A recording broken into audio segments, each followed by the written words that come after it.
Hello everyone, ICT virtual classes में आपका बहुत बहुत स्वागत है।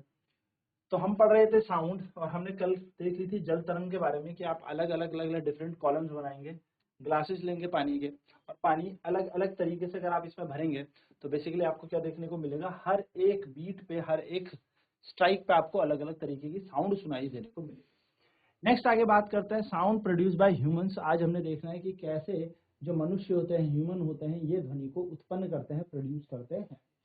तो देखिए, speak loudly for a while और सिंग अ सॉन्ग। आप बहुत तेजी से बोलिए या कोई गाना गाइए, है ना, या जैसे मक्खी बस करती है ना, वैसे कीजिए, ठीक है। Put your hand on your throat, और आप क्या कीजिए, ऐसी कोई भी साउंड निकालते हुए अपने गले पे अपना हाथ लगाएं। आपको क्या फील होगा, you will feel the vibration in your throat. तो आप देखेंगे कि आपके गले में यानी कि थ्रोट में क्या मिलेगी, आपको कंपन मिलेंगी, है ना, वाइब्रेशन मिलेंगी। अगर ये वाइब्रेशन है तो इसका मतलब साउंड यहाँ से प्रोड्यूस हो रहा है, गले से। ध्वनि कहाँ से उत्पन्न हो रही है, गले से हमारे उत्पन्न हो रही है।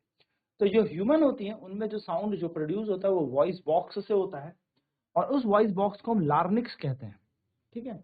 उस जो ध्वनि का जो बॉक्स है उसको लार्निक्स कहते हैं। अपने फिंगर लगाए थ्रोट में and find a hard bump that see move when you swallow, है ना। आप देखेंगे कि जब आप कुछ चीज घूटते हैं तो एक बम्प आपकी उंगली ऐसे होगी, आगे पीछे टाइप का होगी, है ना। कोई भी चीज जो आप घूटते हैं तो ये जो है बेसिकली यही वॉइस बॉक्स है। ये जो आप चीजें यहाँ पर क्या करें, सोलो के टाइम, घुटने के टाइम यूज करो, दिस इज वॉइस बॉक्स। इसी को हम क्या बोलते हैं, वॉइस बॉक्स बोलते हैं। इसके पास दो एंड होते हैं, अपर एंड जिसपे विंड पाइप होता है, जहां से बेसिकली हम सांस लेते हैं, हवा जाती है, एंड वोकल कॉर्ड्स, यानी कि यहाँ पर दो वोकल कॉर्ड्स होती हैं।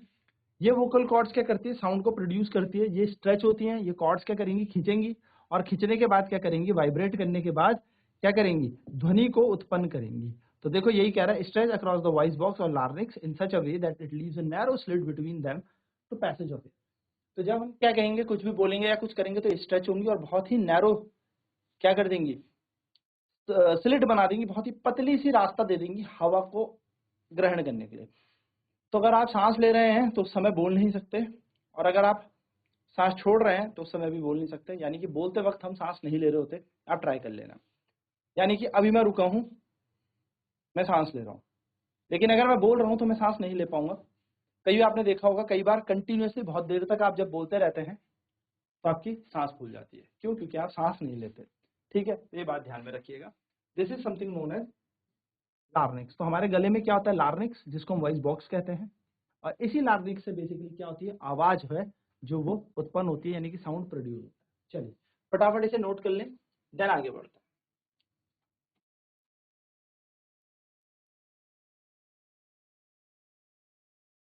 तो यहाँ से बेसिकली आप क्या सुन पाएंगे, साउंड को सुन पाएंगे। तो ये है हमारे गले की वोकल कॉर्ड की फोटो, या आप कह सकते हैं ये हमारा वोकल कॉर्ड होता है, ये हमारे गले में, ठीक है। वॉइस बॉक्स है ह्यूमन बीइंग्स में, और यहीं से क्या होती है, साउंड प्रोड्यूस होती है।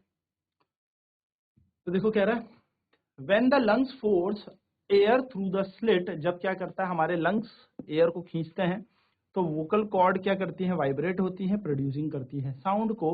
Muscles attach to the vocal cords can make the cords tight और लूज, और वोकल कॉर्ड में कुछ मसल्स होती हैं, कुछ मांसपेशियां होती हैं, और इसी के कारण हमारा जो वोकल कॉर्ड है वो टाइट हो सकता है या लूज हो सकता है।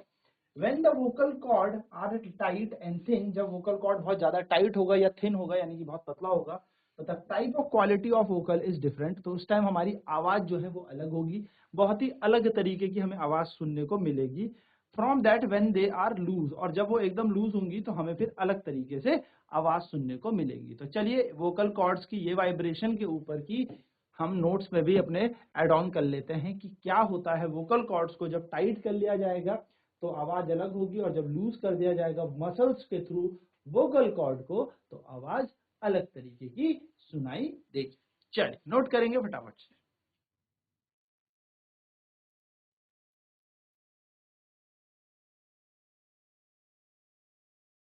तो बेसिकली जो वॉइस की क्वालिटी होती है, जो हमारी आवाज की क्वालिटी है, वो डिपेंड करती है हमारे वोकल कॉर्ड के स्ट्रेच होने पर और लूज होने पर। इसके ऊपर देखिए यहाँ पर क्या है, एक हम यहाँ पर चेक करते हैं, let us see how the vocal chords function, कैसे हमारी वोकल कॉर्ड फंक्शन करती है। तो इसके लिए देखिए क्या है, टेक टू रबड़ strips of the same size, दो रबड़ की स्ट्रिप्स लीजिए, सेम साइज की, और इनको पीस कर दो, एक दूसरे के ऊपर स्ट्रेच करके टाइट ऐसे बांध दो, देखो ठीक है, एक दूसरे के ऊपर ऐसे रख दो इन दोनों की दोनों रबड़ को, ठीक।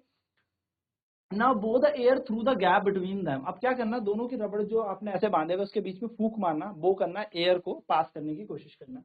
As air blow through the stretched rubber band a sound is produce, तो आप देखोगे जैसे ही आपने क्या किया, बो जो ये रबड़ बैंड स्ट्रेच होगा, साउंड प्रोड्यूस होगी। Also take a piece of paper with a narrow slit and hold it between your hand, और थोड़ा सा एक पेपर भी रखना ऐसे, और क्या करना, देखो आपने देखा होगा कि छोटा सा आप छेद बनाएंगे किसी पेपर में और फूंक मारेंगे तो हल्की सी आवाज यहाँ पर आपको सुनने को मिलेगी, है ना। Now blow through the slit and listen the sound, our vocal cord produce sound in similar manner, तो जिस तरीके से हम क्या कर रहे थे, दो रबड़ बैंड को स्ट्रेच करके फूंक मार रहे थे, रबड़ से साउंड आ रहा था, एक कागज का पीस हमने काट के उससे फूंक मारी, उससे आवाज आ रही थी, सेम टू सेम हमारी वोकल कॉर्ड भी उसी तरीके से क्या करती है, ईयर पास होने पर आवाज यहाँ से निकालती हैं। तो इस तरीके से basically our vocal cord functions, यानी कि इस तरीके से हमारी जो वोकल कॉर्ड है वो कार्य करती है, इस प्रकार से हम ध्वनि को उत्पन्न कर सकते हैं। चलिए फटाफट से इस पॉइंट को भी नोट डाउन करें।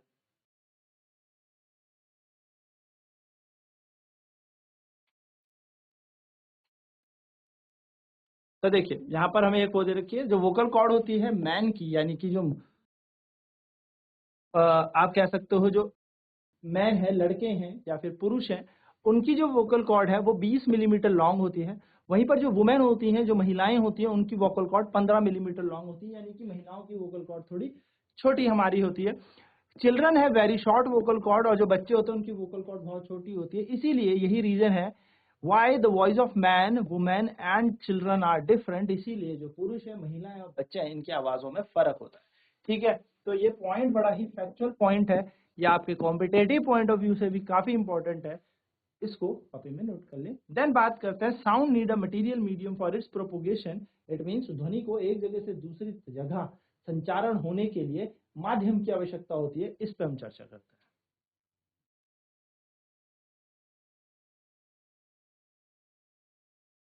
चलिए नेक्स्ट है हमारे पास sound needs medium for its propagation, यानी कि साउंड को जब एक जगह से दूसरी जगह जाना होता है तो ध्वनि को बेसिकली क्या चाहिए होती है, माध्यम की आवश्यकता होती है। चलिए अब इसको देख लेते हैं यहाँ पर कैसे आवश्यकता होती है। तो when you call up your friend who is standing at a distance, जब आप अपने दोस्त को बुलाते हो जो कुछ दूरी पे होता है, तो कैसे बुलाते हैं दोस्त को, पत्थर मार के तो नहीं बुलाते, आवाज देके बुलाते हो। अब आवाज ऐसे तो है नहीं कि आवाज पहले यूं जाएगी, फिर कोई चूजे से बांधेगी और फिर खींच लेगी, नहीं, आप क्या करते हो, आप जोर से आवाज लगाओगे उसे कि सुनना, जो भी उसका नाम है XYZ, आप जोर से बोलोगे और वो सुन लेगा। So how does sound propagate, वो इतनी दूर है, वहां तक साउंड गया कैसे। तो इसके लिए क्या करना है, इसके लिए बेसिकली एक एक्टिविटी हमारे पास है, टेक अ मेटल और अ ग्लास टम्बलर, याद होगा आपको, make sure that it is dry, आप देखना कोई कंटेनर होना चाहिए कोई बर्तन का, और वो ड्राई होना चाहिए, सूखा होना चाहिए। Place a cell phone in it, और इसके अंदर क्या रख दो, फोन रख दो, ठीक है, इस कंटेनर के अंदर फोन रख दो। Remember that the cell phone must not be kept in water, ऐसा मत कर देना कि पानी के अंदर डाल दिया आपने, ठीक है। ना ask your friend to give a ring on this cell phone, अब क्या करना, अपने दोस्त को कहना इस सेल फोन को कॉल करने के लिए कहना। Now listen to the ring carefully, आप आवाज सुनना, ध्यान से आवाज सुनना। Now surrounded the rim of the tumbler with your hand, अब उसके ऊपर रिम जो है इसको अपने हाथों से दबा देना, ठीक। Put your mouth on the opening between your hands and indicate to your ring again, और क्या करना, हल्का सा सराउंड कर देना रिम को ऐसे, और अपने मुंह पे उसको रख लेना, फोन अंदर ही है ग्लास के, ऐसे रिम को ना, जो ये ग्लास का रिम होता है इसको अपने हाथ से पकड़ के ऐसे अपने मुंह पे लगा लेना। Indicate your friend to ring again, फिर से अपने दोस्त को कहना कि कॉल करे। Listen to the ring while sucking air from it, और अब क्या करना, धीरे धीरे धीरे इसके अंदर से ना हवा को खींचना और तब साउंड सुनना। आप क्या फील करेंगे, डज द साउंड बिकम फेंटर, जैसे जैसे आप उस हवा को सोखने लगे, आपने सारी हवा खींच ली उस ग्लास टम्बलर के अंदर, वैसे वैसे वैसे वैसे क्या होगा, आपकी रिंग आनी बंद हो जाएगी, साउंड आना कम हो जाएगा, या ध्वनि की आवाज कम हो जाएगी। कारण क्या है, जैसे ही आप अपने मुंह से इसको हटाएंगे फिर से रिंग तेज बजने लग जाएगी। मतलब क्या पता लगा, पता ये लगा कि जब तक इसके अंदर कोई माध्यम था तब तक तो ध्वनि आई, लेकिन जैसे ही माध्यम यानी कि हवा कम हो गई, खत्म हो गई, आपकी आवाज धीरे धीरे, या फिर फोन की जो रिंगटोन थी वो धीरे धीरे फेंटर होने लगी। द रीजन, क्योंकि इसके अंदर मीडियम की नीड होनी चाहिए, कोई माध्यम चाहिए।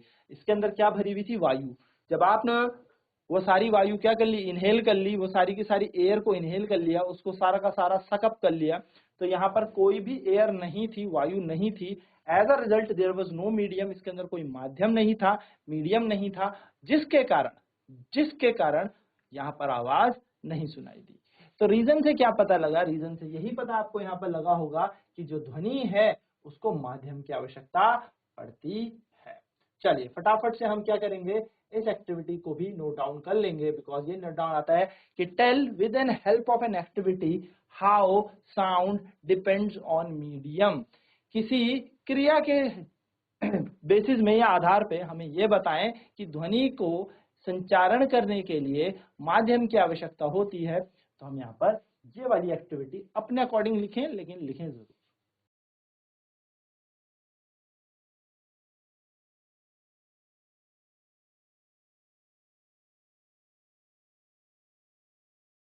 तो जैसे आप क्या करेंगे, अपने हाथों से इसको हटा के मुंह से इसको हटाएंगे टम्बलर को, तो आपको क्या सुनाई देगी? आवाज तेज सुनाई देगी। So can you think of an explanation? क्या आप इस चीज को एक्सप्लेन कर सकते हो कि ऐसा क्यों हुआ? Is this possible that the decreasing amount of air in the tumbler had something to do with the decreasing loudness? जो इसके अंदर हवा कम हो रही थी, ग्लास टम्बलर यानी कि जो कांच का बर्तन था या कांच का जो ग्लास था, उससे जैसे जैसे हवा कम हुई वैसे तो वैसे ध्वनि की तीव्रता कह सकते हो या आवाज कह सकते हो या प्रबलता कह सकते हो कम हुई, है ना? तो indeed if you had been able to suck the air, अगर आप पूरी की पूरी हवा यहाँ से सकअप कर सकते थे, खींच लेते, तो यहाँ पर कोई साउंड सुनाई नहीं देती। You will not listen any sound, कोई ध्वनि यहाँ से नहीं सुनाई देती। Actually sound needs a medium to travel, ध्वनि को कोई ना कोई माध्यम की आवश्यकता होती है चलने के लिए।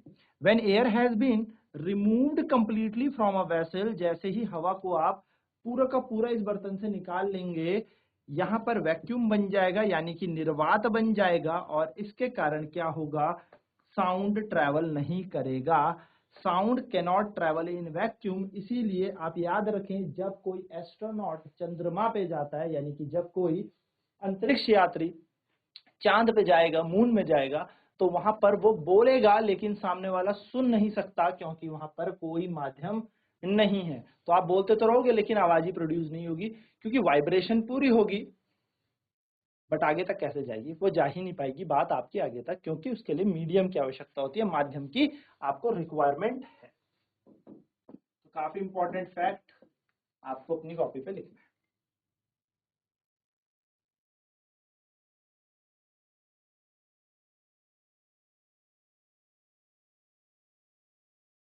नेक्स्ट क्वेश्चन हमारा यह है, does sound travel in liquid? क्या जो ध्वनि है, जो साउंड है, वो लिक्विड यानी कि तरल पदार्थों में भी चलता है? तो उसके लिए उदाहरण है, टेक अ बकेट, एक बाल्टी लें, उसमें पानी ले लें, bath tub, fill it with clean water, इसमें पानी भर लें, और इसके अंदर एक छोटी सी क्या करते हैं, हैंड, जो पूजा में घंटी बजाते हैं ना, वो इसके अंदर रख दो, हल्का सा शेक करो बेल को, तो जैसे आप घंटी बजाएंगे तो आप सुनेंगे साउंड आपको प्रोड्यूस होता हुआ सुनाई देगा। Make sure that bell does not touch the body, बस इतना करना, मतलब इतने सावधानी से इसको करना कि ये जो घंटी है ये इसके बॉटम पे ना लगे, यानी कि बर्तन में ना लगे, पानी में ही मूव करे। तो आप देखेंगे तो यस, यहाँ पर भी साउंड आपका ट्रैवल करेगा।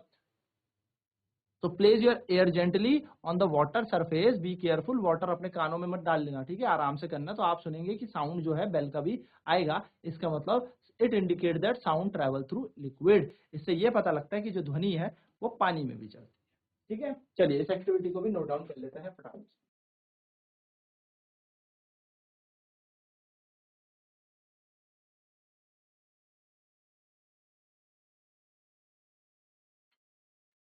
तो ये बेसिक बेसिक सी एक्टिविटी है जिनसे हमें ये पता लग रहा है कि साउंड जो है लिक्विड से भी ट्रैवल करता है, ठीक है।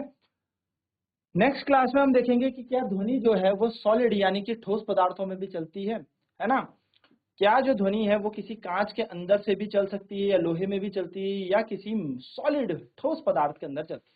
तो आज की क्लास में बेसिकली हमने साउंड की बहुत सारी चीजें क्लियर कर ली हैं, कॉन्सेप्ट क्लियर कर लिए हैं।